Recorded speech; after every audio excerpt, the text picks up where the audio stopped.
Hello everyone, welcome back to the channel and a new video on the Honda VFR. So if you watched the previous video, I said that was going to be the last one, and now I'm just going to take it for an MOT and enjoy it basically. It's already middle of September. There won't be much good weather left in the UK, so yeah, I would like to get some rides out of it. But probably that wasn't the right decision. So for those of you that haven't watched the previous videos, I picked this bike up for £400, so pretty cheap. It had no service history, no keys. It stood for quite a long time in a garage. It starts and seems to run fine now. And I've checked all the gears. It seems to go in all the gears fine. So there's nothing major that concerns me. But I don't really want to, it probably wasn't the right decision to try and put it on the road without giving it a service, or at least an oil change. So that was my bad. I was trying to rush things a bit too much. So in this video, we're just going to give it a service. Oil, air filter, valve currents, spark plugs, that sort of thing. We won't go too crazy. I won't clean and re-grease the headstock bearings. I'll just replace them at some point in the future probably. I might do the brake fluid. I should do it. The caliper seems okay. At some point we'll need new pads and check the slides, but for now they should be okay. So it's just mainly on the engine. So alright, enough waffling. I seem to have not recorded a voiceover, so I'll have to start again. No, it is working. Let's get straight into it. So I'm just trying to remove the bolts for this front fairing, and they're not coming out. They're spinning, but they're spinning with the nut behind them. Fortunately, the rest of them seem to be fine.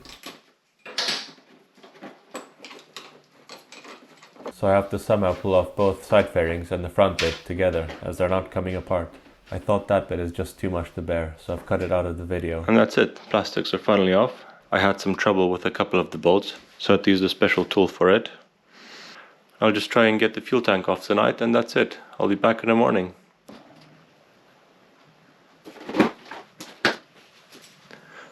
These ones are threaded into the aluminium frame, so I check them by hand first.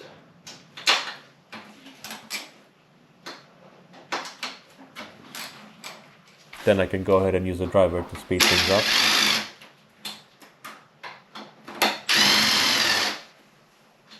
And here's the fuel tank coming up. I tried a couple of different methods, but the best way seems to be to use a bungee cord to hold it upright. I've decided not to remove the fuel tank completely, just to make things easier, but I might regret that later. So first thing, I want to have a look at that air filter, and for that I need to remove this vacuum line, take all the bolts out. There's quite a few of them.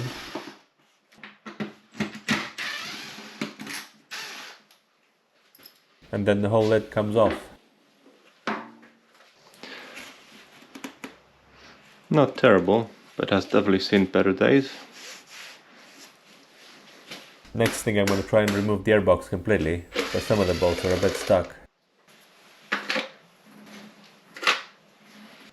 Right, I've had enough for tonight. I'll leave it alone now and come back in the morning. But what have I found so far? Well, back ones came out fine. Front ones, they're just stripping. I'll have to drill them out, which is really frustrating. But I'll see if I can get around it and leave this in place. Overall, it's not too bad. It's a little bit dirty, but nothing to worry about. It seems in good condition. It's overfilled with oil. Maybe that's why there's a little bit of oil coming through the breather, but we'll sort that out. It's got no coolant in it, or maybe very little, but I can't see it there. Nothing in the overflow tank on the other side. So that's something to worry a little bit about. Hopefully there's nothing seriously wrong with the bike, as in, blown head gasket. It might just be a coolant leak. It might just have sat for too long, which is unlikely. It probably leaks somewhere, or it burns it, which is the less desirable option. But yeah, I'll come back in the morning, start it up, drain the oil. We'll try and take the rocker covers off and check the valves, and that's it. See you in a bit. Right, so it's the next morning. I don't think I can do anything about these. I tried the impact screwdriver, and even so it just breaks bits off of the heads. I don't know why these three are so tight. That one's loose. 3 are very tight, they're not moving at all. So I will have to drill those out, but I would also like to make it maybe a problem that I have to deal with over winter and just get it on the road now as soon as I can so I can enjoy it a bit. So I'll leave that for later. The hope is I can actually take the rocker covers off with the airbox still in place. I haven't looked in any manuals, but it looks like I might just be able to do it. First thing I want to do though on the other side is drain the coolant, or to be more precise, find out if there is any coolant left in the bike and maybe figure out if it's a leak or what's happening. Why isn't there any coolant in it? And it looks like we might have to do some throttle cable adjustment as well. Yeah, that's not how it's supposed to be, I doubt it. So I'm just going to go ahead and remove the drain plug off the coolant pump. And it must be a bit too early. I'm not holding that drain pan in the right place. There we go, we're draining coolant. Probably didn't catch it because you're obviously in the wrong angle, but I just sprayed a jet of coolant right on my Triumph rocket that's sitting on the other side, which got me a little bit annoyed. Looks like the Honda just had a leak on the Triumph. There's definitely some rivalry going on, but it's me that has to clean the mess. Drained all the coolant out. There's still a fair bit in there. It wasn't completely empty, but obviously I'm a bit concerned as to where the rest of it went. Anyway, let's put the drain plug back in and torque it to the correct spec. For anyone that's not familiar with this, I'm just using a vacuum tool to test and refill the coolant system.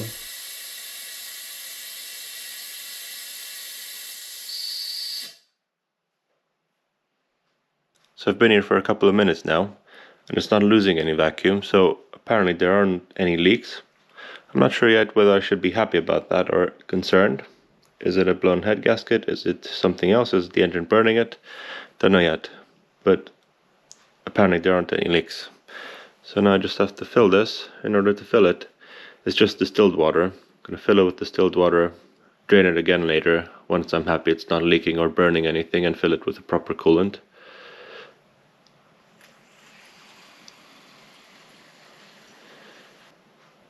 Okay, so in theory that should be full. Yeah, there's water all the way to the top. The only thing I'm going to do now is pour some more water in here. It's going to drain through the overflow into the tank down there. The tank is currently empty, but I'm going to fill it from here. Why? I don't know. To make sure the hose is full as well.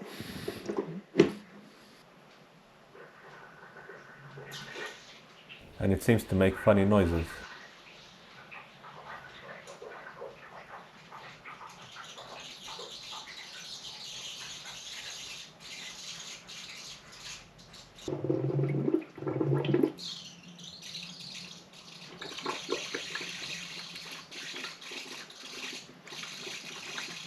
And there we go, it's slowly filling up.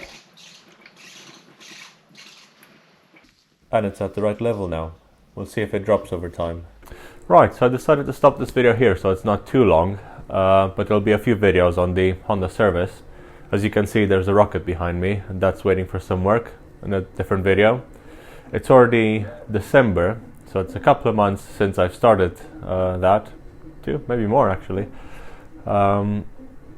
I just haven't had time to edit the videos, so I don't want to keep you waiting. The bike has passed its MOT, that's been fine. I had a few nice rides on it, it's all good. There are a few things that need attention, but for the most part it's a good running bike. It's been lovely to ride it. So yeah, thanks for watching, and I'll see you in the next video where we continue with the Honda service. See you next time.